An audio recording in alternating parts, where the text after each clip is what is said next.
अस्सलाम वालेकुम, hello students, welcome back to Nisha academy maths hub Goa board exclusive channel for Goa board students. So आज हम देखेंगे लेवल 1 के लिए 2 मार्क्स के क्वेश्चन एंड उसका सॉल्यूशंस। आई नो 2-3 दिन से मैं वीडियो अपलोड नहीं कर पाई क्योंकि मैं बाहर थी, थोड़ा ट्रैवलिंग में थी, तो अनफॉर्चुनेटली मैं अपलोड नहीं कर पाई, वरना कब के कंप्लीट हो जाते आपके। बट कोई बात नहीं, इसी वीक में आपके सारे 2 मार्क्स 3 मार्क्स 4 मार्क्स कंप्लीट हो जाएंगे। एंड मुझे कमेंट भी आए कि लॉगरिथम के ऊपर वीडियो अपलोड करो, तो डेफिनेटली मैं लॉग के ऊपर एक वीडियो अपलोड ज़रूर करूँगी चैप्टर के ऊपर। और देखते हैं लास्ट नेक्स्ट एक वीक ही बचा है अभी, आई थिंक उससे भी कम।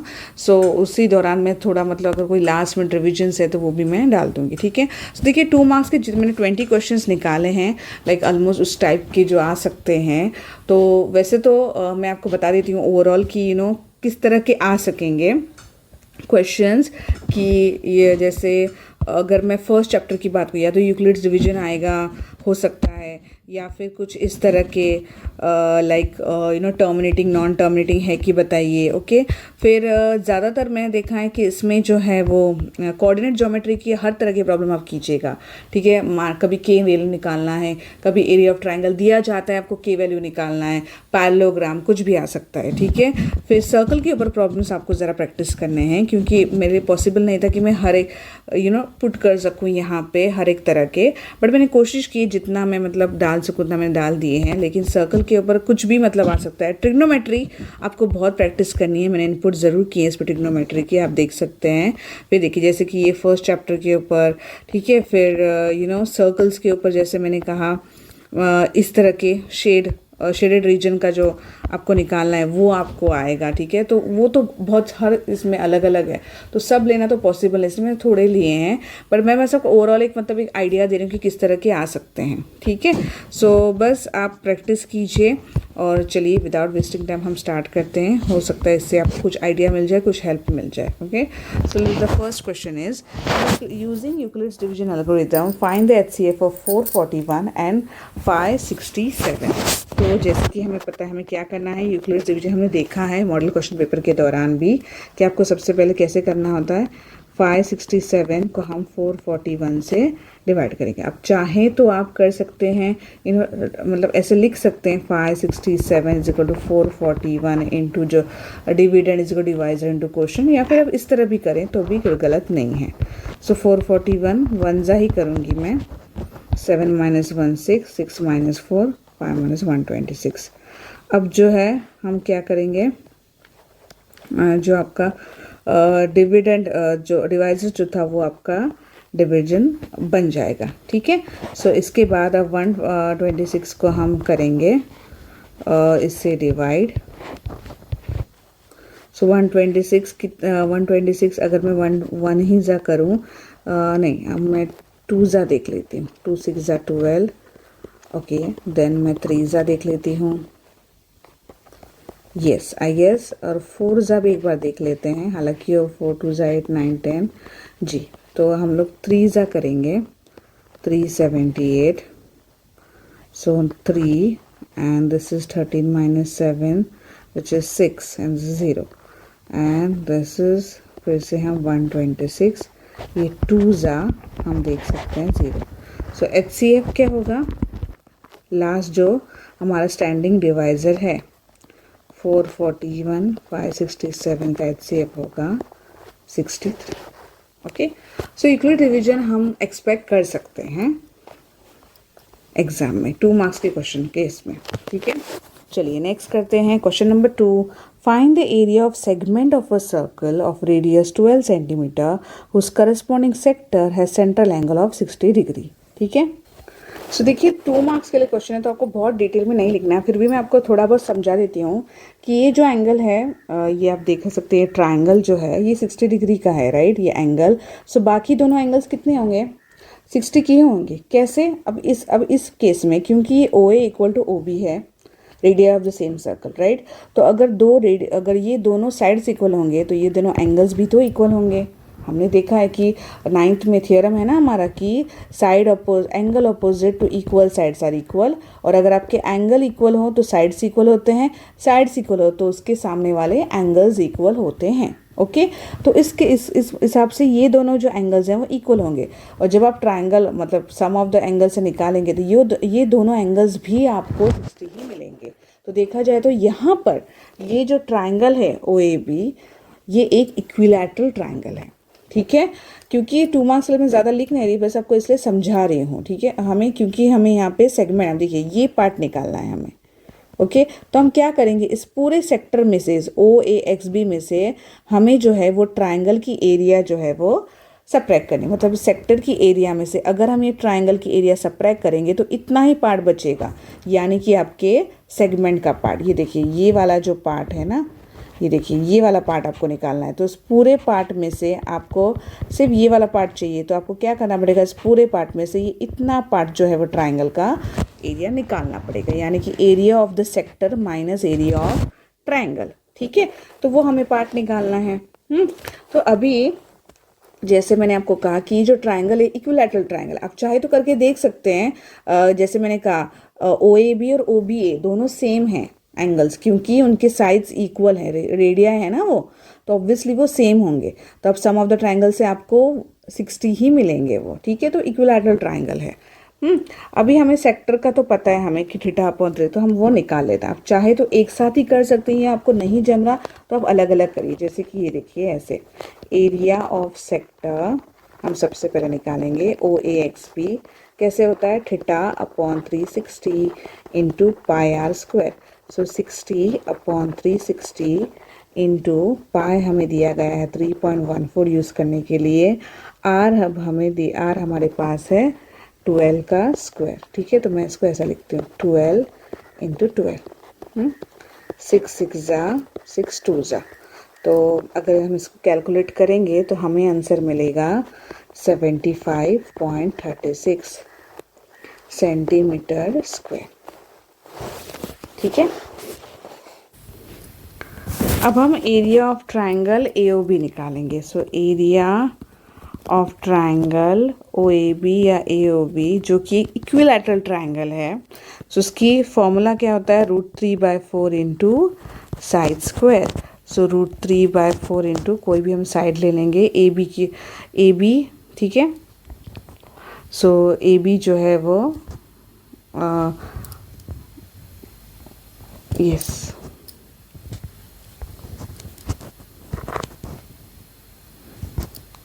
और नहीं ओ ए ले लेंगे हम, या फिर ए बी लीजिए, कोई भी लीजिए, साइड तो सेम ही होंगे, इक्विलैटरल ट्राइंगल है तो ए बी ले लीजिए, कुछ भी ले लीजिए, ठीक है। सो √3/4 इंटू अगेन 12 इंटू 12, 4 3 ज़ा कैलकुलेट। अब √3 की वैल्यू उन्होंने दी है हमें, इसीलिए ही दी है, ठीक है, इंटू 3 इंटू 12, जो कि आपको आंसर मिलेगा 62.28 सेंटीमीटर स्क्वायर। आप कैलकुलेट करके देख सकते हैं, ठीक है। Therefore area of the segment of the circle, ठीक है। आप चाहे तो ये मैंने कहा ये स्टार्टिंग में डायरेक्टली कर सकते हैं, ठीक है। Area of sector O A X B minus area of triangle A O B, so which is 75.36 minus 62.28, जो कि आपको मिलेगा 13.08 सेंटीमीटर स्क्वायर, ठीक है। तो इस तरह से आपको करना है। आप चाहे तो डायरेक्टली स्टार्टिंग में ही वैसे कर सकते हैं, कोई प्रॉब्लम नहीं है। चलिए नेक्स्ट करते हैं। The points A -6 -5, B 1 -5, C P 0 and D -4 0 are the vertices of a parallelogram ABCD. Find the value of P. Parallelogram निकाल लिया ABCD, ठीक है। अब आप ध्यान से देखिए इस प्रॉब्लम को, आपको क्या निकालना है, देखिए P वैल्यू निकालना है। बट अगर मैं और से ज़्यादा ध्यान दिया तो ये आप देख सकते हैं इसका जो y कोऑर्डिनेट है ना ये 0 है, मतलब आपको सिर्फ x वाला पॉइंट निकालना है, राइट है ना। तो अभी यहाँ पे जैसे कि हमें दिया गया है कि वर्टाइसिस है, हमें P की वैल्यू निकालनी है, यानी AC निकालना है। तो हम क्या कर सकते हैं, ठीक है। तो एक इजी तरीका तो ये, क्योंकि हमें पता है कि डायगोनल्स जो है वो पैरेललोग्राम के क्या करते हैं, बाइसेक्ट करते हैं, राइट, बाइसेक्ट ईच अदर हम लेंगे कोई एक पॉइंट ले लेंगे, एक पॉइंट को बाइसेक्ट करेंगे, हमें पता है कि diagonals of parallelogram bisect each other, right. तो इसका मतलब ये जो ओ है वो मिड पॉइंट होगा AC का, एंड सिमिलरली ओ जो है वो मिड पॉइंट है BD का, करेक्ट। तो अगर ओ मैं पॉइंट निकाल लूँ BD यूज़ करके, क्योंकि BD के दोनों पॉइंट्स है मेरे पास, राइट। तो अगर मैं O पॉइंट निकाल लूँ और वहाँ भी मुझे Y की ज़रूरत नहीं है, सिर्फ X वाला ही पॉइंट यूज़ करके मैं निकाल दूँ O का पॉइंट, X का कोऑर्डिनेट, क्योंकि देखिए OXY हमें निकालना है, तो मैं सिर्फ X निकाली हुई, क्यों? क्योंकि मुझे सिर्फ यहाँ पे X वाला, ये देखिए P वाला पॉइंट चाहिए, तो मुझे Y की ज़रूरत ही नहीं है। तो देखिए कितना इजी बन रहा है। तो अगर आप ध्यान से, अगर कभी कभी प्रॉब्लम्स में होता है हम लोग सब एक्स्ट्रा निकालते हो, आप चाहे तो वाई निकाल सकते हो पर उसकी ज़रूरत है ही नहीं, राइट। तो फिलहाल आपको टाइम बचाना है और 2 मार्क्स का ही क्वेश्चन है तो उसमें ज़रूरत भी नहीं है, राइट। तो इसलिए जो है हम क्या करेंगे, सिर्फ एक्स का पॉइंट ही निकालेंगे और मिड पॉइंट फॉर्मूला यूज़ करेंगे, ठीक है। तो सबसे पहले हम जो है लिखेंगे कि let the diagonals of parallelogram ABCD bisect each other at O, ठीक है। सो अभी हमारे पास मैं सारे पॉइंट्स लिख लेती हूँ। ये है 1 -5, ये है P0 और ये है -4 0, ठीक है ना। इन डायगोनल BD, ठीक है। सो हमें मिड पॉइंट बाय, हाँ एक मिनट, हाँ हम ऐसे लिखेंगे बाय मिड पॉइंट फॉर्मूला, ठीक है। हम क्या लिखेंगे, एक्स पॉइंट ऑफ ओ। अब सिर्फ x इसलिए क्योंकि मुझे y की ज़रूरत है ही नहीं वहाँ पे, ठीक है। सो x1 + x2/2, तो यहाँ पे देखिए इससे BD का यूज़ करके ना हम कर रहे हैं, तो 1 माइनस, अब कुछ -4 + 1 कुछ भी लीजिए, 1 - 4/2 यानी कि आएगा -3/2, ठीक है। नाउ इन डायगोनल, अब डायगोनल AC का यूज़ करके, ठीक है, हम वही मिड पॉइंट फॉर्मूला ही यूज़ करेंगे, पर हमारे पास मिड पॉइंट का एक पॉइंट है और वही चाहिए था हमें, x ही चाहिए ना हमें। सो -6 + 5 अपॉन क्या करेंगे, x = हम करेंगे x1 + x2/2, राइट। सो ये तो है हमारे पास, और x1 -6 + 5 + p अपॉन 2, ठीक है। क्रॉस मल्टीप्लाई कीजिए तो आपको क्या मिले, अब और नहीं ज़रूरत नहीं है एक्चुअली, ये 2 2 तो वैसे भी कैंसिल हो जाएगा। सो -3 + 6 = p आ जाएगा। सो p की वैल्यू 6 - 3 यानी कि 3, ठीक है। सो इस तरह से आपको सॉल्व करना है, देखिए कितना इजी।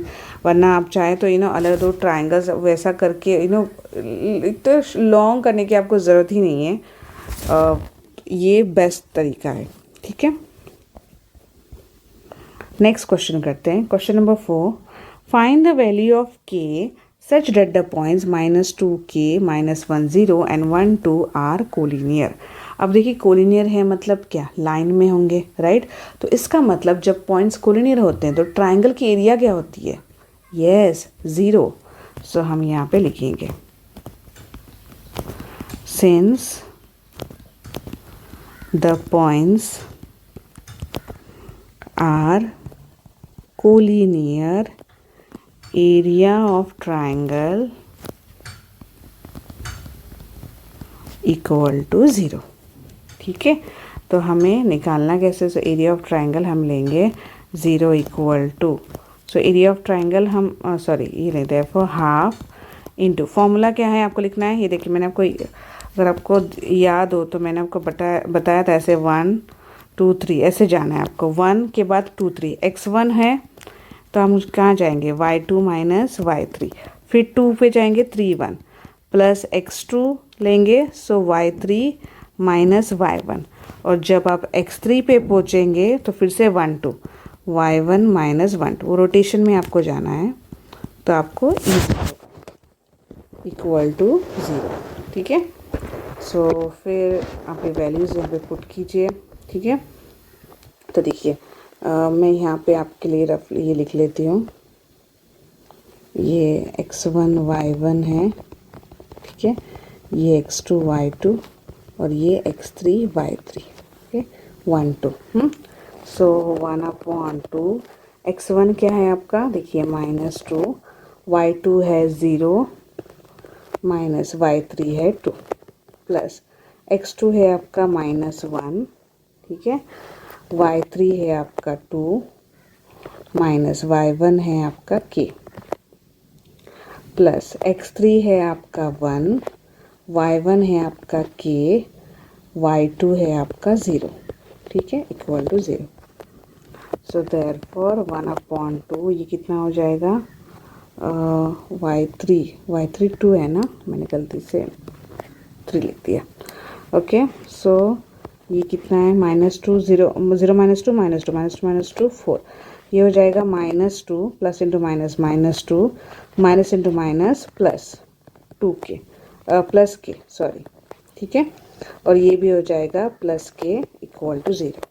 ये तो 2 इधर जाके 0 ही बन जाएगा, तो आपके पास सिर्फ यही बचता है 2 plus 2k equal to 0, therefore 2k equal to ये हो जाएगा -2। सो k की वैल्यू जो है वो -1, ठीक है।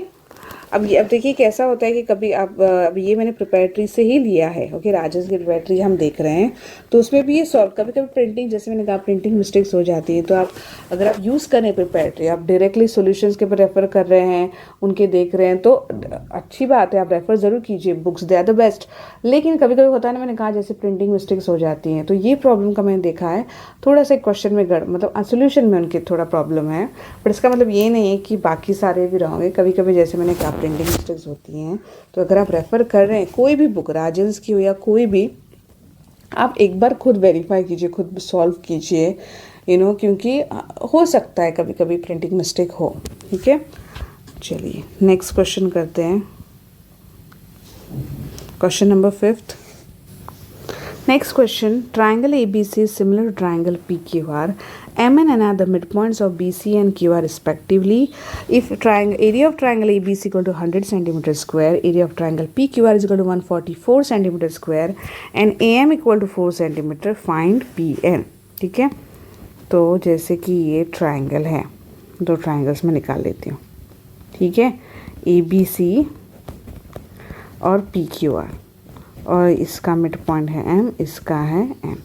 सो AM हमें पता है, PN हमें निकालना है, मिड पॉइंट है, सो AM मीडियन हो गई, राइट, PN भी मीडियन हो गई। तो आप लोगों को अपने अपने थ्योरम में एक देखा हुआ है, ratios of areas of similar triangles में, कि अगर आपकी दो सिमिलर ट्राइंगल्स हैं, तो क्या कहता है एरियाज ऑफ सिमिलर ट्राइंगल्स का थ्योरम, कि उनके जो साइड्स के करस्पॉन्डिंग साइड्स के स्क्वायर के रेशियो को वो इक्वल होगा, राइट। लेकिन उसी दौरान जब हम थ्योरम प्रूफ कर रहे थे, तो हमें जो है AM/PN इक्वल टू उनकी साइड्स मिले थे। अगर आपको याद ना हो तो मैं याद दिला देती हूँ कि हमने ट्राइंगल ABM जो है वो सिमिलर प्रूफ किया था ट्राइंगल PQR को, अगर आपको याद हो तो, ठीक है। तो आप चाहे तो चेक करके देख सकते हैं, तो वहाँ पे आपको मिल जाएगा कि AM/PN इक्वल टू AB/PQ, आपको वैसे ही आ जाता है क्योंकि AB से सिमिलर है, तो एंगल्स तो इक्वल होंगे ही, राइट। A=P होगा, B=Q होगा, है ना। सो उस तरह से ये जो साइड्स हैं आपके, क्योंकि ये मिड पॉइंट्स भी हैं, तो ये BM=MC होगा, बट उसकी ज़रूरत नहीं है तो हमें लिखने की कि मतलब ये सिमिलर, आप डायरेक्टली ही उनको, क्योंकि पता है, क्योंकि 2 मार्क्स का क्वेश्चन है, तो इतना तो आप लिख सकते हैं डायरेक्टली, ठीक है। सो मैं यहाँ पे एरियाज ऑफ सिमिलर ट्राइंगल्स का ही यूज़ लिख रही हूँ थियरम, और मैं डायरेक्टली यहाँ पे वो वैल्यू पुट करूँगी, ठीक है। सो फिर now area of triangle ABC upon area of triangle PQR equal to AB/PQ whole square. So theorem on areas of similar triangles, ठीक है। सो उसी में ही हम, जब हम थियरम प्रूफ कर रहे होते हैं, हम प्रूफ कर लेते हैं कि AM/AB इक्वल टू PN/QR है, ठीक है। तो मीडियंस इक्वल आते हैं उनके। सो इस वजह से यहाँ पे मैं देखिए ABC upon area of triangle PQR equal to, ये वैल्यूज़ पहले पुट कर लेते हैं। So 100 upon 144 equal to AB upon PQ whole square. ठीक है, सो स्क्वायर रूट ले लेंगे। So 10 upon 12 is equal to AB upon PQ। ठीक है, therefore AB upon PQ which is equal to AM upon PN is equal to 10 upon 12। अब हम AN की value put करेंगे जो कि है 4, right. So 4 upon PN equal to 10 upon 12। So PN की वैल्यू क्या आ जाएगी, 4 into 12 upon 10 equal to PN। So PN equal to 48 upon 10 यानी कि 4.8 सेंटीमीटर। ठीक है, सो ये आपका फाइनल आंसर। ओके, सो 12 4 जा 48 अपॉन ये 10 आ जाएगा। Okay, so the answer is 4.8 centimetre. Hope this is clear. तो इस तरह से ये और मैंने 2-3 बार मतलब पेपर्स में देखा है ये, तो आप ज़रूर याद रखिएगा। ठीक है, next question, evaluate 32 cot square 45 minus 8 secant square 60 plus 8 cos square 30। सो 32 cot square 45, सो 10 45 होता है 1, सो cot square 45 होगा 1। सो 8 cos 60 होता है हाफ, सो secant 60 होगा 2 का स्क्वायर। ओके, एंड cos 30 होता है √3/2, सो √3/2 का square. Okay, equal to 32 minus 4 8 ज़ा 32 प्लस 8 इंटू 3/4, ये तो 0, 4 2 ज़ा 8, 2 3 ज़ा 6, so the answer is 6। Okay, तो आई होप ये वैल्यूज़ बराबर हो, क्योंकि या कैसे अगर आपको नहीं पता तो आप डायरेक्टली, जैसे आई गेस पता नहीं, मैंने पढ़ाया भी है कि आप टेबल कैसे निकाल सकते हैं। अब मैंने लेवल 1 को या लेवल 2 किसको पढ़ा मुझे याद नहीं, पर डेफिनेटली मैंने पढ़ाया ये कि आप किस तरह से टेबल्स इजीली निकाल सकते हैं। तो अगर नहीं तो प्लीज़ मुझे याद दिला, मुझे कमेंट में ज़रूर बताइएगा, मैं आपको ट्रिक ज़रूर बताऊंगी। ठीक है, तो ईजिली आप याद रख सकते हैं वो टेबल, 2 मिनट में आप निकाल सकते हैं, आपको लर्न भी करने की ज़रूरत नहीं है वो। ठीक है, सो चलिए नेक्स्ट करते हैं। क्वेश्चन नंबर 7 प्रूव करना है। ऐसे ट्रिग्नोमेट्री के बहुत सारे आएंगे, मतलब हैं, तो आप वो सारे प्रैक्टिस ज़रूर कीजिएगा। ठीक है, मैं एक PDF बनाकर जो है, जो भी एक्स्ट्रा मुझे लगते हैं 2 मार्क्स के, मैं डाल दूँगी नेक्स्ट वीडियो में, अनाउंस कर दूँगी मैं जब भी मैं डालूँगी वो, और फिर आप वहाँ से प्रैक्टिस कर सकते हैं। Now LHS equal to secant A 1 minus sin A to secant A plus tan A। ठीक है, सो ये secant A को हम करेंगे 1 upon cos A, so 1 minus sin A ये अपॉन cos A हो जाएगा। करेक्ट, इसको भी चेंज कर देते, कुछ ना समझ में आए सीधा cos और sin में चेंज कर लीजिए, sin A upon cos A। सो ये हो जाएगा 1 minus sin A upon cos A, और ये हो जाएगा 1, ये देखिए ऊपर sin A upon cos A। ठीक है, सो ये देखिए क्या हो जाएगा, A minus B A plus B multiply हो ना, A square minus B square, और ये हो जाएगा cos A into cos A cos square A। So 1 minus ये हो जाएगा sin square A upon cos square A। अब हमें पता है 1 माइनस साइन स्क्वायर ए क्या है, yes it is cos square A upon this is cos square A, ये कैंसिल हो जाएगा, इज इक्वल टू 1, और यही आपका RHS। Okay, hope this is clear. ठीक है, चलिए नेक्स्ट क्वेश्चन करते हैं। Next question, in the figure AB is a chord of a circle with center O, AC is its diameter and angle BCA equal to 50 degree. If AD is the tangent of the circle at point A, find angle PAT.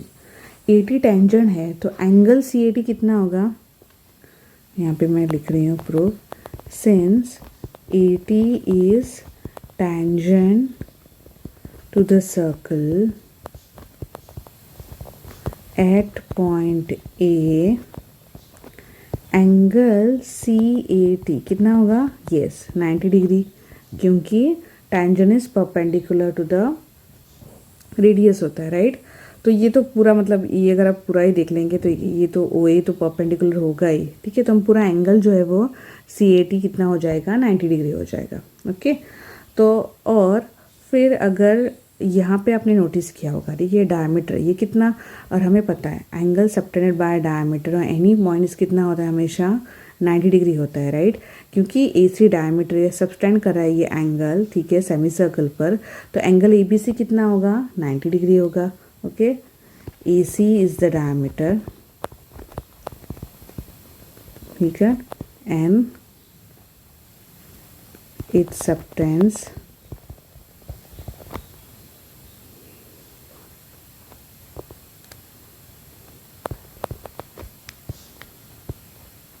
Angle ABC, therefore angle ABC equal to 90। ये 90, ये 50, ये आप निकाल सकते हैं, yes, by angle sum property, by angle sum property, ठीक है। Angle ABC plus angle BAC plus angle CAB equal to 180, ठीक है। सो हम देखते हैं यहाँ पे ABC हमारा 90 है, BAC हमें BAC हमें नहीं पता, ठीक है। और ओ सॉरी गलती से मैंने ये लिख लिया ACB ना, ACB राइट, BAC हमें नहीं पता, ठीक है। और ACB हमारा है 50 degree which is equal to 180 degree.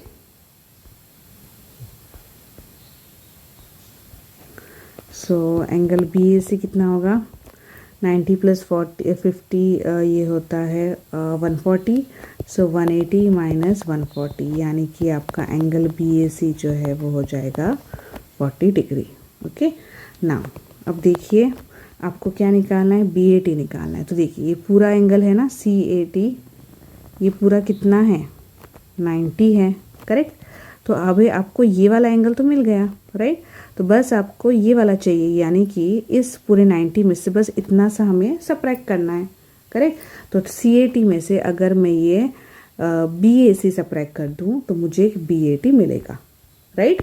वैसे आप सोच सकते हैं या फिर आप ऐसे लिख लीजिए, देखिए एंगल, ये दोनों एंगल्स को देखिए, BAC, ये BAC और ये इसको मिला के ये पूरा CAT बन रहा है ना। सो हम वही लिखेंगे, ठीक है, वो ज़्यादा आसान है, BAC प्लस BAT को मिला के आपका बन रहा है CAT। तो हमें पता है वो CAT 90 है, ये 40, ये तो हमें निकालना है, और ये 90। सो एंगल BAT कितना हो जाएगा, 90 माइनस 40 यानी कि 50 डिग्री, ठीक है। अब उस तरह से लिख सकते हैं, या फिर आप CAT में से डायरेक्ट BAC माइनस, एक ही बात है, वही कर रहे हैं हम लोग, ठीक है। डायरेक्टली अभी आप लिख सकते हैं। चलिए next question.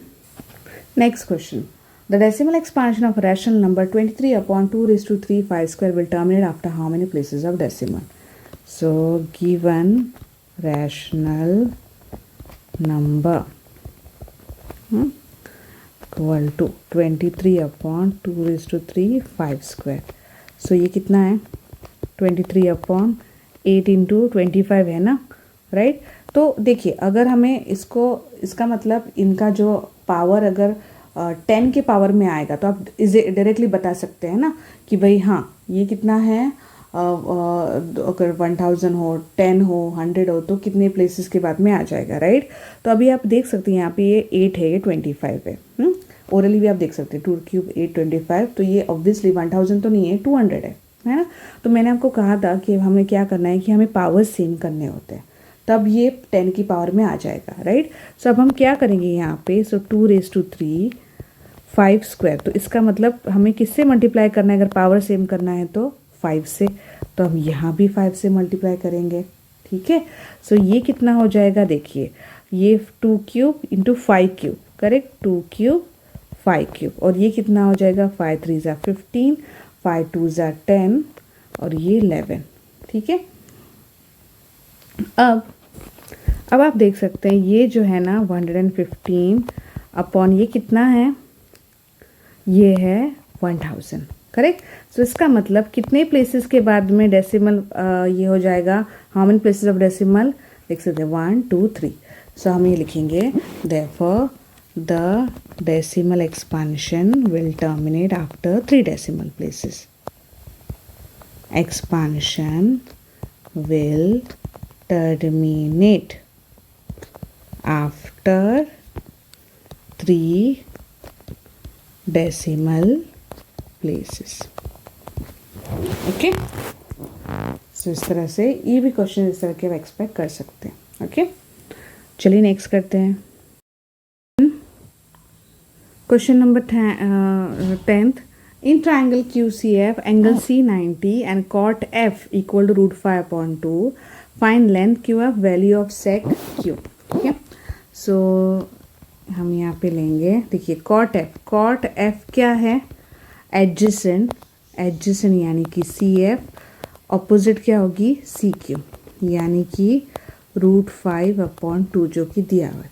So let CF equal to √5K and CQ equal to 2K। ठीक है, तो CQ है, CF है, CQ है, हमें FQ निकालना है। सो बाय पाइथागोरस थ्योरम हम क्या कहेंगे? FQ square is equal to CF square plus CQ whole square. CF is √5K square plus CQ is 2K square. Okay, तो ये हो जाएगा 5K square plus 4K square which is 9K square. So FQ की value क्या होगी?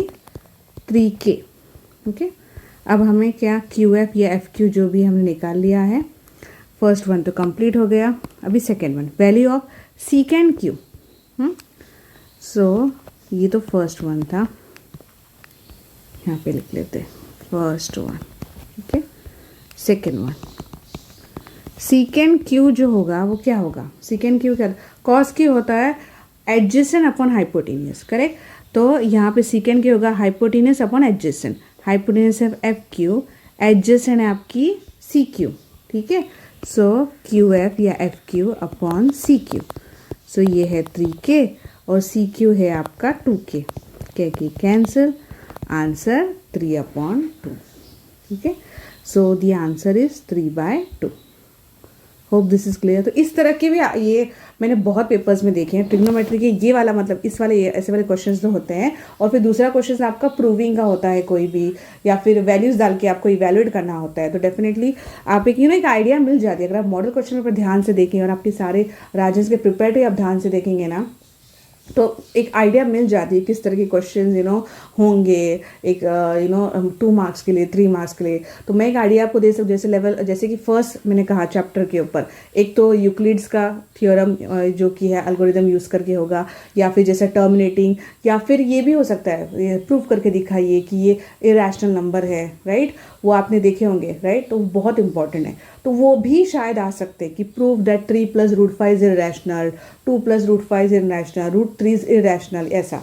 तो वो भी आप कर सकते हैं। ठीक है, तो जैसे और चैप्टर जैसे कि ट्रिग्नोमेट्री के ऊपर ये वाले क्वेश्चंस जहाँ पे आपको लेंथ फाइंड करनी है, प्रूविंग के होंगे। ठीक है, तो एक आइडिया आपको मिल जाती है किस तरह के क्वेश्चंस होंगे क्वेश्चन 2 मार्क्स के लिए, अगर आप ध्यान से देखें। सर्कल्स के ऊपर क्वेश्चंस होंगे, एंड शेडिंग के आप देखें, शेडेड रीजन के जो आपको निकालने हैं।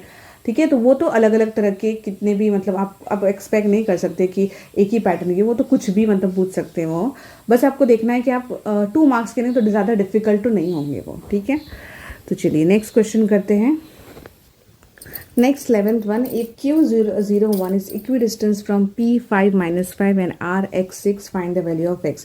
तो अगेन ये कोऑर्डिनेट ज्योमेट्री की है, तो मोस्टली कोऑर्डिनेट ज्योमेट्री की मैंने कहा आपको हर तरह के करने हैं, क्योंकि कभी डिस्टेंस मतलब इक्विडिस्टेंस का, कभी रेशियो आपको फाइंड करने कहा जा सकता है, कभी पैरेललोग्राम की, जैसे मैंने कहा मिड पॉइंट फॉर्मूला यूज़ करके। तो देखा जाए तो मैंने देखा है कि कोऑर्डिनेट ज्योमेट्री की हर तरह का प्रॉब्लम उन्होंने इनपुट किया उसमें 2 मार्क्स के लिए। इतना डिफिकल्ट नहीं होंगे, बट या वही एरिया ऑफ ट्रायंगल, शायद के की वैल्यू जहाँ पे आपको फाइंड करें, एरिया ऑफ ट्रायंगल दिया गया है, तो उस तरह के, ठीक है। So if Q01 is equidistance from P5 -5, हमें फाइंड करना है इक्विडिस्टेंस है, इसका मतलब PQ equal to QR, correct, क्योंकि Q दोनों से इक्विडिस्टेंस है। तो हम डिस्टेंस फार्मूला यूज़ करेंगे। क्या कहता है by distance formula,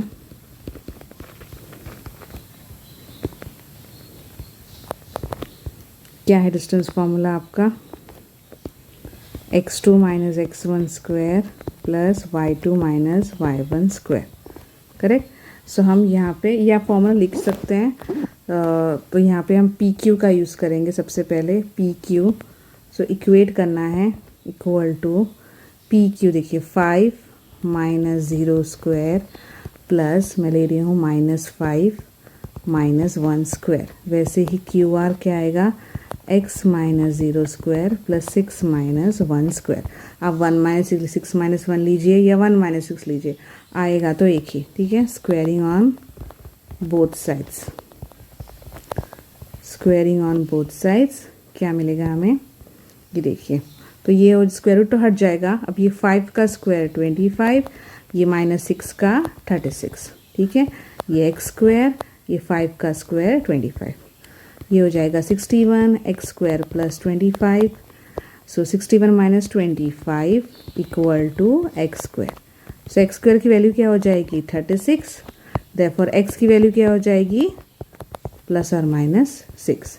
so point क्या है आपका, या तो 6 या -6।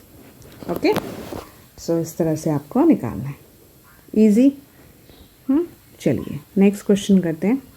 DNER in triangle ABC, DNER points on side AB and AC respectively such that DE parallel to BC, AD आपको दिया है, AE दिया है आपको, BD दिया है, CE दिया है, वैल्यू ऑफ x। बहुत इजी है, देखिए DE है पैरेलल टू BC, करेक्ट। अगर DE पैरेलल टू BC है, इसका मतलब हम यूज़ कर सकते हैं यहाँ पे BPT theorem, correct. Given D therefore AD upon DB equal to AE upon EC। ये है आप लिखेंगे by basic proportionality theorem, basic proportionality theorem. So AD है आपका 4x - 3, DB है 3x - 1, AE है आपका 8x - 7 और ये है 5x - 3। क्रॉस मल्टीप्लाई कीजिए, 4x - 3 into 5x - 3 is equal to 8x - 7 into 3x - 1। अब देखते हैं, 4 5 ज़ा 20x स्क्वायर, 4 - 12x - 3 5 ज़ा 15x प्लस 9, ये हो जाएगा 24x square -8x - 21x plus 7, ठीक है। अब ये तो चीज़ें आपको बहुत जल्द करनी है, क्योंकि ये तो आपने बहुत पहले से सीख सका है, मल्टीप्लिकेशन ऑफ 2 ब्रैकेट्स। तो उस पर ज़्यादा मतलब आपको सोचना नहीं है, जितना आप प्रैक्टिस करेंगे उतना आपके लिए बेहतर है, क्योंकि यहाँ टाइम आप वेस्ट नहीं कर सकते, ठीक है। और फिर भी केयरफुली साइंस के ऊपर थोड़ा ध्यान दीजिएगा, हो सकता है कभी कभी साइंस में आपकी गड़बड़ हो जाती है, मेरी भी होती है, कोई बात नहीं, बस आप थोड़ा उस पर ध्यान दीजिए। फिर 20x स्क्वायर माइनस ये हो जाएगा 27x प्लस 29, ये हो जाएगा 24x माइनस 29x प्लस 7, ठीक है। सो ये मैं सब इन लोगों को मैं उधर भेज देती हूँ ताकि यहाँ पे 0 हो जाए, ठीक है। तो ये 24 - 20 हो जाएगा 4x square minus 29 plus 27 -2x हो जाएगा, और सॉरी प्लस 7 माइनस 9 हो जाएगा -2, ठीक है। 7 - 9 -2 -20 से ये हो जाएगा। तो फिर आंसर हम लोग कैसे करेंगे, क्वाड्रेटिक इक्वेशन 2 4 ज़ा 8, सो 4x square minus 4x +2x, क्योंकि -4 + 2 -2 होता है, -4 × 2 -8x हो जाएगा, -2 = 0। 4 यहाँ पे x कॉमन, रिमेनिंग x - 1 +2 यहाँ पे कॉमन x - 1। अब तक तो क्वाड्रेटिक इक्वेशन आपको बाय हार्ट, मतलब उनको सॉल्व करना, फैक्टराइजेशन आप होपफुली आप तो एकदम प्रो हो गए ही होंगे, दुआ करूँगी मैं, क्योंकि ये बहुत यूज़ होता है आपको, जैसे कि पता है। ठीक है, सो x - 1 and 4x + 2 = 0. So x - 1 = 0 और 4x + 2 = 0. So x की वैल्यू 1 होगी, या x की वैल्यू 2/4 -2/4 यानी कि -½ लेकिन x की वैल्यू अगर -½ हो तो AD DB ये सब क्या आ जाए। आप देखिए, अगर x की वैल्यू -½ हो, इफ़ x = -½ देन मान लीजिए AD लीजिए, सो 4 × -½ -3 यानी कि 2 2 ज़ा -5। अब एक साइड की वैल्यू नेगेटिव तो नहीं हो सकती ना, सो डेफिनेटली हम therefore x = 1 not possible. Okay, क्योंकि साइड की वैल्यू कभी नेगेटिव तो नहीं, लेंथ कभी नेगेटिव तो नहीं होगी, देयरफॉर x की वैल्यू क्या होगी 1। ठीक है, सो ये आपका आंसर है। तो इस तरह से आपको सॉल्व करना है। तो चलिए नेक्स्ट करते हैं, question number 13। Prove the trigonometric identity 1 - sin θ upon cos θ plus cos θ upon 1 - sin θ = 2 secant θ। LHS = 1 - sin θ upon cos θ plus cos θ upon 1 - sin θ, cross multiply 1 - sin θ whole square होगा, और ये cos स्क्वायर थीटा हो जाएगा, यानी कि cos θ का whole square, और नीचे आपका ये जो है denominator common. So a - b whole square, a square -2ab plus b square plus cos square upon cos θ into 1 - sin θ। तो अभी ये देखिए 1 - 2 sin θ प्लस ये क्या हो जाएगा 1 हो जाएगा, sign square plus cos square, और ये cos θ इंटू 1 - sin θ। अब हमेशा मैं कहती हूँ, हमेशा अपनी रिक्वायरमेंट देखिए, सीकेंड θ मतलब मुझे नीचे कॉस चाहिए, तो इसको तो मैं नहीं हटाऊंगी। ठीक है, बचे दोनों, उनका हम देखते हैं क्या करना है। 1 + 1 2, 2 - 2 sin θ अपॉन 1 - sin θ इंटू, मैं इसको cos θ को बाजू में ही रख लूँगी, क्योंकि मुझे वो चाहिए ही चाहिए। 2 कॉमन ले लीजिए, और मुझे 2 भी चाहिए, तो मैं 2 को भी नहीं हटा सकती। 2 कॉमन ले लीजिए, बचा यहाँ पे 1 - sin θ, correct, upon 1 - sin θ into 1 upon cos θ, cancel हो जाएगा 2 अपॉन cos θ, जो कि हमें पता है 1 अपॉन cos होता है सीकेंड θ, जो कि आपका RHS है, हेंस प्रूव्ड है ना। कितना इजी, देखिए मैंने क्या किया, आपको रिक्वायरमेंट सीकेंड θ 2 सीकेंड θ की थी, तो मुझे नीचे कॉस तो चाहिए, जिसको मैंने बिल्कुल भी नहीं हटाया। ठीक है, बाकी मैंने रोज के a - b whole square use किया, sine square plus cos square की आइडेंटिटी यूज़ की, राइट। और यहाँ पे मुझे देखिए कॉस को नहीं हटाना था, उसको वैसे ही चाहिए, और मुझे 2 भी चाहिए था, जो कि मुझे मिल रहा है ना। तो इसलिए मैंने 2 कॉमन लिया, तो यहाँ पे देखिए कॉमन 2 है ना, तो यहाँ से तो 1 बचा, -2 निकला यहाँ पे sin θ, नीचे ऑलरेडी 1 - sin θ था, कैंसिल हो गया, बच गया सीकेंड θ। सो बस यही हमें करना था, राइट। तो हमेशा अपनी रिक्वायरमेंट पे ध्यान दीजिए, आपको आंसर ज़रूर मिलेगा। ओके, चलिए नेक्स्ट करते हैं। Next question 14th one, 4 circular cardboard pieces of radius 7 cm each are placed on a paper in such a way that each piece touches the other 2 pieces tangentially. Find the area of the region enclosed between the pieces. ठीक है, तो अभी आप देख सकते हैं यहाँ पे, ये आपको जो दिख रहा है यहाँ पे 4 सर्कल्स हैं। ठीक है, 4 सर्कुलर कार्डबोर्ड पीसेस। आपको ये जो पार्ट दिख रहा है शेडेड पार्ट, उसकी बस एरिया आपको निकालनी है। ठीक है, सो कैसे निकालेंगे, तो बहुत देखिए इतना डिफिकल्ट नहीं है। तो सबसे पहले आप देख सकते हैं, ये तो एक स्क्वायर है ना, तो ये स्क्वायर है, और ये आपको क्या दिख रहे हैं, एक सर्कल का एक क्वाड्रेंट नज़र आ रहा है, मतलब चारों सर्कल के 4 क्वाड्रेंट्स हैं, राइट। और ये हमें दिया गया है एक क्या है, स्क्वायर है, राइट। सो अभी आप देख सकते हैं कि ये जो स्क्वायर है ना, अगर इस स्क्वायर में से मैं जो है ये वाले क्वाड्रेंट्स की एरिया माइनस को, सिर्फ इतने क्वाड्रेंट्स की एरिया माइनस कर दूँ तो मेरे पास क्या बचेगा? ऑब्वियसली जो बीच वाला पार्ट है जो इन पीसेस ने एनक्लोज किया वही बचेगा, राइट, है ना। तो हम क्या करेंगे, स्क्वायर की एरिया में से ये वाला जो पार्ट है वो निकालेंगे, ठीक है, क्वाड्रेंट का पार्ट। तो हमारे पास वो रीजन बच जाएगा।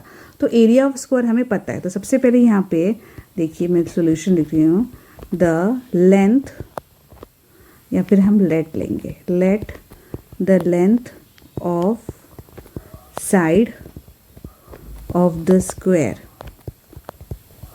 B a centimetre.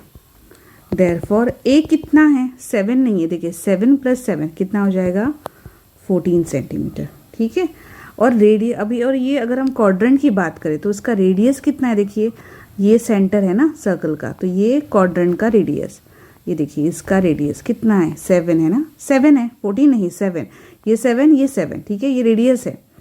तो फिर also radius of each quadrant, radius of each quadrant यानी कि आपका r अगेन कितना है? ये दिया गया 7 centimetre. So area of enclosed region क्या होगा? अब मेरा डायग्राम तो सही नहीं है, बट आपको अगर आप वो डायग्राम देखेंगे पेपर में तो एग्जैक्टली वो स्क्वायर ही है, ठीक है, वो टेंशन मत लीजिए आप, क्योंकि क्वाड्रेंट है तो ये सारे 90 हैं, राइट। तो उससे आप कह ही सकते हैं, अगर आपको दिया नहीं भी है तो आप देखिए, एक तो क्वाड्रेंट है तो ये ऑब्वियसली एंगल्स 90 होंगे, और ये साइड्स आप देखते हैं सारे इक्वल है, तो ये प्रूव हो जाता है कि वो स्क्वायर है, ठीक है। सो area of the square, square की एरिया में से हम जो है वो 4 क्वाड्रेंट है ना, तो 4 into area of each quadrant, ठीक है। सो एरिया ऑफ स्क्वायर कितना है? साइड स्क्वायर होता है, यानी कि 14 का स्क्वायर। तो मैं लिखती हूँ पहले फॉर्मूले के हिसाब से, a square minus 4 into theta upon 360 into pi r square, ठीक है। सो 14 का स्क्वायर माइनस 4। अब ये देखिए थीटा कितना होगा? 90 अपॉन 360 इंटू 22 अपॉन 7, पाई हमें दिया है उन्होंने, ठीक है। आर हमारा कितना है? 7 इंटू 7, ठीक है। सो ये 9 1 जा 9 4 जा हो जाएगा, ठीक है। सो 14 का स्क्वायर होता है 196 माइनस 4 इंटू ये 1/4 इंटू ये कैंसर इंटू 22 इंटू 7, तो ये वैसे भी 4 4 कैंसिल हो जाएगा। सो 196 माइनस 154 यानी कि 42 सेंटीमीटर स्क्वायर। सो एरिया क्या हो गई इसकी, इस रीजन की 42 centimetre square. Okay, hope this is clear. Next करते हैं। नेक्स्ट क्वेश्चन 15th वन, ये आपके प्रीलिम पेपर में जो आया था वो क्वेश्चन है, ठीक है। Find the area of the shaded region given that A and C are the centres of the circle of radius 5 centimetre. तो इसका रेडियस जो है वो है 5 और इसका भी रेडियस जो है वो है 5, ठीक है। And B is also the centre of the bigger circle. A B C are collinear, collinear मतलब ये तीनों के तीनों ये देखिए इस तरह से लाइन में है, राइट। ये बी भी, ये बी आपका ए बी सी इस तरह से लाइन में। तो आपको देखिए ये शेड पार्ट निकालना है। तो अब आपको पूरा सर्कल नहीं यहाँ पे देखना है। तो जैसे मैंने कहा, ये मैंने लाइन, ये तीनों सेंटर्स देखिए एक लाइन पे हैं, करेक्ट। तो मैंने ज्वाइन कर दिया, तो ये जो है, ये जो लाइन है ये डायमीटर बन गई बिगर सर्कल की, राइट, है ना। तो अब आप ध्यान से देखिए, तो क्या दिख रहा है आपको? ये यस, बिगर सर्कल का सेमी सर्कल, उसमें से आपको ये पोर्शन निकालना है। तो ये जो छोटे वाले सर्कल्स का जो ये है सेमी सर्कल्स हैं, ये यहाँ है ना। तो अगर मुझे ये वाला पार्ट निकालना है, आप सिर्फ नीचे वाले इस पार्ट पर कॉन्सेंट्रेट कीजिए। तो अगर मुझे ये वाला पार्ट निकालना है तो मुझे क्या करना पड़ेगा? इस होल हाफ सेमी सर्कल से, बिगर सर्कल के से हमें क्या करना होगा? 2 सेमी सर्कल्स को माइनस करना पड़ेगा, राइट। तो सबसे पहले देखिए मैं क्या लिखती हूँ, हमें रेडियस लेना है, अलग अलग होंगे ना। Let capital R be the radius of bigger circle, ठीक है, and R be the radius of the smaller 2 circles, ठीक है, क्योंकि सेम है ना तो हम आर ले सकते हैं, ठीक है। Therefore R equal to capital R कितना होगा, ये देखिए ये डायमीटर है, ठीक है, ये उसका इतना जो पार्ट होगा सेमी से उसका रेडियस हो जाएगा, कौन से बिगर सर्कल का, राइट। तो ये 5, तो ये 5, टोटल कितना हो गया 10, डायमीटर 20 होगा उसका, राइट, क्योंकि डबल हो रहा है ना। 5 ये छोटे सर्कल का रेडियस है, तो इतना जो पार्ट होगा ये उस बड़े वाले सर्कल का डायमीटर हो जाएगा, जो कि 5 और 5, ये रेडियस है ना 5, इस सर्कल का डायमीटर होगा कितना, छोटे वाले सर्कल का 10, और वही उस बिग सर्कल का रेडियस हो जाएगा। ओके, सो इसका मतलब कैपिटल आर है आपका 10 और स्मॉल है आपका 5 सेंटीमीटर, ठीक है। सो area of the shaded reason, ठीक है, कैसे हम करेंगे, ये देखिए हाफ एरिया ऑफ, हम करेंगे of the semi circle, area of semi circle of bigger circle minus 2 into area of semi circle of smaller circle, ठीक है। 2 क्योंकि यहाँ पे 2 हैं, ठीक है। सो सेमी सर्कल का हमें फॉर्मूला पता है, half into pi capital R square, और 2 इंटू हाफ ये हो जाएगा पाई आर स्क्वायर, ठीक है। हम हाफ पाई जो है वो कॉमन है, बचेगा are square minus 2r square, ठीक है। सो हाफ इंटू 22/7, आर आपका क्या है 10 स्क्वायर, माइनस 2 है आपका 5 स्क्वायर, 211, सो 11/7, 100 माइनस 50, ठीक है। सो ये हो जाएगा 50/7, सो 550/7। सो आप चाहे तो ऐसे भी रख सकते हैं अगर आपका स्टेप नहीं हो रहा है, और या फिर आप चाहे तो इसको सॉल्व कर लें, तो अप्रॉक्सीमेटली आ जाएगा 78.57 सेंटीमीटर स्क्वायर, ठीक है। तो ये इसका आंसर हो जाएगा। Hope this is clear. Okay, तो देखिए इस तरह की शेडेड के आपको बहुत अलग अलग टाइप आ सकते हैं, आपको बस जितना हो सके प्रैक्टिस करना है इसमें। चलिए नेक्स्ट करते हैं। Next question, the shortest distance AP from a point A to QR is 12 centimeter. The length of AQ and AR 15 and 20. Show that angle QAR equal to 90. अब 90 मुझे अगर ये एंगल प्रूव करना है, तो देखिए ये QR अगर मैं ये 90 प्रूव कर लूँ तो QR हाइपोटेन्यूस हो जाएगी, राइट। तो अगर मैं कॉन्वर्स यूज़ करूँ, पाइथागोरस थ्योरम का कॉन्वर्स क्या कहता है कि अगर आपके पास एक साइड का स्क्वायर, ठीक है, लॉन्गेस्ट साइड का square sum of the squares of the other 2 sides आ जाए, तो हम कहते हैं बाय कॉन्वर्स कि वो एंगल 90 होता है, राइट। पाइथागोरस क्या कहता है, अगर एंगल 90 है तो आप क्या कहेंगे, हाइपोटेन्यूस का square is equal to sum of the squares of the other 2 sides, right. अगर 90 है तो, लेकिन अगर उल्टा दिया, कॉन्वर्स क्या कहता है, अगर आपको वैसे मिल रहे हैं कि एक लॉन्गेस्ट साइड का square is equal to sum of the squares of the other 2 sides equal मिल रहे हैं, तो हम क्या कहेंगे कि वो एंगल 90 है। तो अगर मुझे QAR प्रूव करना है तो मुझे क्या प्रूव करना है, टू प्रूव, ये देखिए एंगल QAR 90, यानी कि अगर मैं इतना प्रूव करूं तो काफ़ी है कि मेरा जो QR का जो स्क्वायर है वो equal to AQ square plus AR square है, करेक्ट। अगर मैं इतना प्रूव कर दूं तो काफ़ी है, बिल्कुल काफ़ी है, कॉन्वर्स से मैं कह सकती हूँ, राइट। तो देखिए सबसे पहले हम ये वैल्यूज़, हम ये RQ निकाल लें क्योंकि हमारे पास है नहीं वो। सो इन ट्राइंगल में पहले छोटा वाला ट्राइंगल ले लेती हूँ APQ, ठीक है। तो वहाँ पे मुझे देखिए PQ चाहिए। सो PQ की मैं वैल्यू कैसे निकालूंगी, तो हाँ अगेन पाइथागोरस थ्योरम ही अप्लाई करना है। So AQ square is equal to AP square plus PQ square, ठीक है, यहाँ पे by Pythagoras theorem, okay. Angle APQ equal to 90 degree, therefore so ये हो जाएगा 15 का स्क्वायर, AP हो जाएगा 12 का स्क्वायर प्लस PQ स्क्वायर, तो कितना हो जाएगा 225 माइनस 144 इक्वल टू ये PQ स्क्वायर। सो कितना हो जाएगा ये 81 equal to PQ square so P Q की वैल्यू आ गई 9 सेंटीमीटर। ठीक है, अब ले लेते हैं इन ट्रायंगल। अब मैं ये साइड में लिख रही हूँ, आप चाहे तो नीचे भी, आपको नीचे ही लिखना, एक लाइन से लिखना है। मैं अभी साइड में लिख रही हूँ क्योंकि यहाँ पे मुझे और भी लिखना है ना, इसलिए स्पेस कम है। ठीक है, फिर इन ट्रायंगल में ले रही हूँ ए पी आर। तो वैसे ही एंगल ए पी आर जो है वो हमारा 90 डिग्री का एंगल है। So same bye Pythagoras theorem ए आर स्क्वायर जो है इक्वल टू आएगा A P square plus P R square. A R हो जाएगा 20 का स्क्वायर, ए पी 12 का स्क्वायर प्लस पी आर मुझे निकालना है। सो ये हो जाएगा 400 minus 144 equal to P R square. So ये हो जाएगा 256 equal to P R square.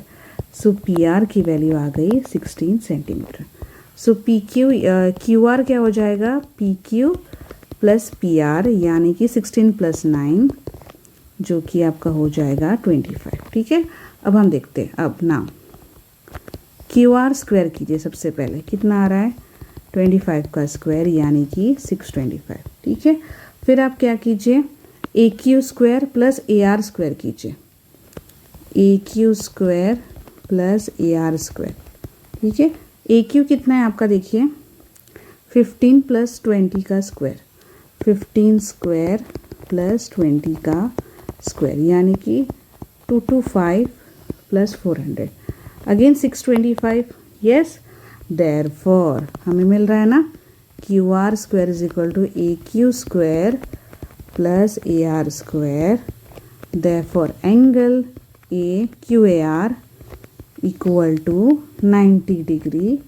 Reason लिखना मत भूलिएगा, by converse of Pythagoras theorem. ठीक है, सो इस तरह से हमें करना है। So hope this is clear.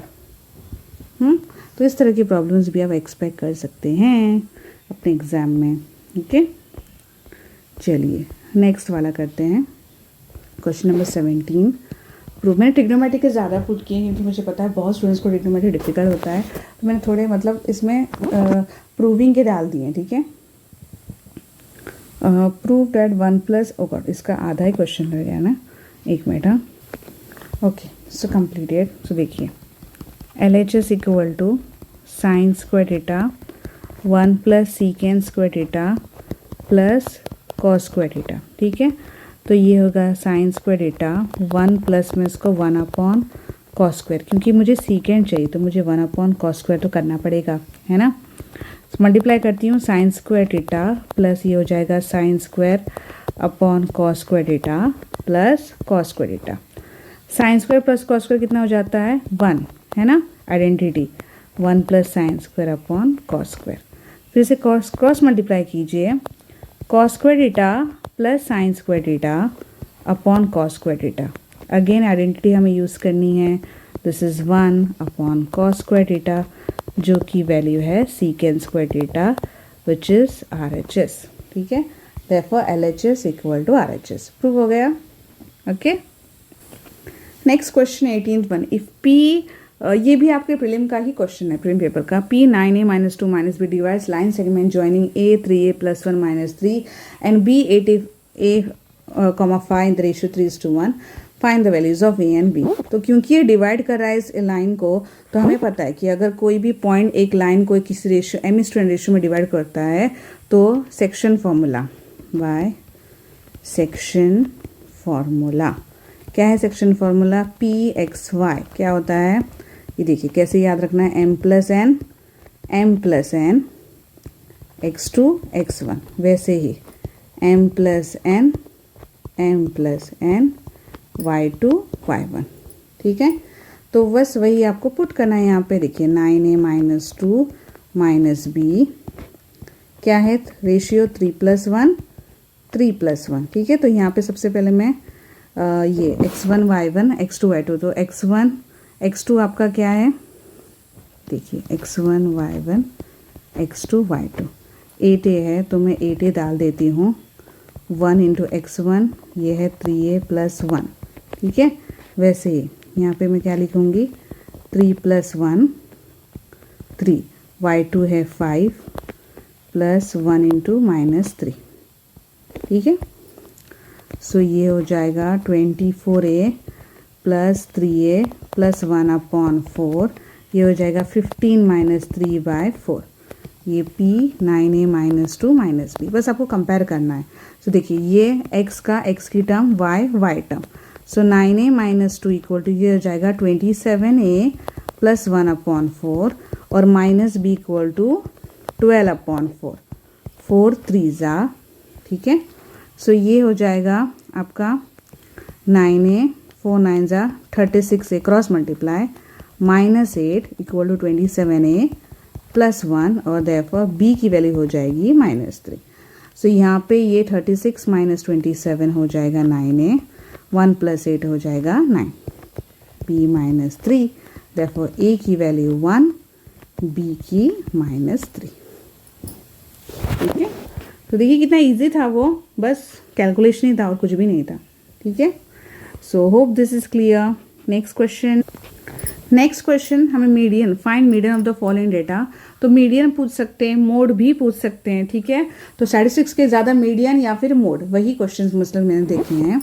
तो चलिए CF सबसे पहले आपको निकालना है क्यूमुलेटिव फ्रीक्वेंसी यहाँ पे। तो देखिए कैसे निकालते हैं 6, फिर कैसे निकालेंगे, यस ऐड करेंगे 6 + 18 24, 24 + 10 है 34, नेक्स्ट ऐड करते जाना है, 34 + 4 है आपका 38, ठीक है। तो हमें अभी सबसे पहले क्या निकालना होता है, मीडियन क्लास निकालना होता है, ठीक है। तो आपका n जो है वो कितना है 38, हमें क्या फाइंड करना है n/2 यानी कि 38/2 यानी कि 19। अब देखिए 19, अब मैं आपको बता दूँ कैसे आपको देखना होता है। देखिए ऐसा इमेजिन कि अप टू 6 जो है ना वो इस क्लास में आएंगे, ठीक है। इस क्यूमुलेटिव के हिसाब से जाना है। 7 से लेकर 24 तक इस क्लास में आएंगे, ठीक है, इस क्लास में। ऐसा इमेजिन 25 से लेकर 34 तक इस क्लास में आएंगे, ठीक है, ऐसा सोचिए। और 35 से लेकर 38 तक इस क्लास में आएंगे, ओके। सो 7 से लेकर 24 अगर इस क्लास में आएंगे तो 19 कौन सी क्लास में जाएगा, 20 40, राइट। सो इसका मतलब इसका मतलब 19 जो है वो कौन सी क्लास में आएगा, yes 20 to 40, right. So median class कौन सी हो गई आपकी, मीडियन क्लास जो है वो हो गई आपकी 20 to 40, ठीक है। तो मीडियन का फॉर्मूला क्या होता है, yes L + n/2 - CF/F × H, ठीक है। L आपकी होती है लोअर लिमिट जो कि हमें मिली 19। क्यूमुलेटिव फ्रीक्वेंसी कौन सी, लेकिन मीडियन क्लास के जो बिफोर द मीडियन क्लास, यानी कि आपकी जो पहली वाली जो क्लास होती है हम क्या करते हैं उसका लेते हैं, यानी कि यहाँ पे कौन है 6 है। मीडियन क्लास कौन सी है 20 to 40, राइट, उसके पहले वाली, ठीक है, प्रीसीडिंग, यानी कि 6 हो गया। Frequency of the median class जो कि आपकी है 18, ठीक है, × H यानी कि आपकी जो क्लास विथ होती है जो कि आपको दिख रही है यहाँ पे 60 80 40 60, डिफरेंस कितना है 20, ठीक है। सो 20 + 19 - 16 13/8 20। तो अब आप कैलकुलेट कर लीजिए, 2 10s 2 9s, ओके, 20 + 130/9। सो अब आप कैलकुलेट करके आपको मिलेगा इसका आंसर अप्रॉक्सीमेटली 34.44, आप चेक कर सकते हैं, ओके। सो नेक्स्ट करते हैं, यस और ये है आपका लास्ट क्वेश्चन जो कि आप लोगों के लिए, जी हाँ बिल्कुल, ये आप सॉल्व कीजिएगा और मुझे कमेंट में आंसर ज़रूर बताइएगा। हिंट मैं दे देती हूँ आपको, बस ये वाला एंगल निकाल लीजिए, ठीक है। आप कोऑर्डिनेटर की सम प्रॉपर्टी यूज़ कर सकते हैं, या फिर डायरेक्टली भी अगर आप कर लेंगे तो वैसे ओरली भी मैं तो अभी आपको बता सकती हूँ इसका एंगल क्या होगा, लेकिन मैं नहीं बताऊंगी, वो यूज़ कीजिए। फिर क्या आपको करना है, आपको बस ये देखिए ये वाला एंगल यूज़ करना है, OQR है ना, तो ये दोनों तो सेम होंगे, तो बस एंगल सम प्रॉपर्टी यूज़ करनी है और आंसर निकालना है। बहुत ईजी है, मुझे कमेंट में ज़रूर आंसर बताइएगा। नहीं आता तो मुझे वो भी बताइएगा, मैं ज़रूर सॉल्व करूँगी अगली वीडियो में। बट आई एम श्योर कि आप कर लोगे क्योंकि ये बहुत ईजी है, ठीक है। तो कमेंट में आंसर ज़रूर बताइएगा मुझे, ओके। सो लास्ट क्वेश्चन आप लोगों के लिए है। होप आपको वीडियो अच्छी लगी हो, मैंने जितना हो सके डालने की कोशिश की है। और जो भी एक्स्ट्रा क्वेश्चंस है ना, मैं एक PDF बना लूँगी उसकी बहुत जल्द, और मैं शेयर कर दूँगी इंशाल्लाह। संडे तक तो मैं ज़रूर आपके साथ वो शेयर कर दूँगी, ठीक है। और जो इसलिए मेरा चैनल प्लीज़ ज़रूर ज्वाइन कीजिए, लिंक में इसका डिस्क्रिप्शन में लिंक है। और अगर आपको कोई भी डाउट हो तो ज़रूर मुझे बताइएगा, और थोड़ा पेशेंस रखिएगा क्योंकि वीडियो एडिट और शूट करने में बहुत टाइम चला जाता है। सो होपफुली आपको वीडियो अच्छी लगी। प्लीज़ प्लीज़ प्लीज़ ज़रूर शेयर कीजिए, होप सके हेल्प हो जाए सबकी, ठीक है। Thank you and see you in the next video.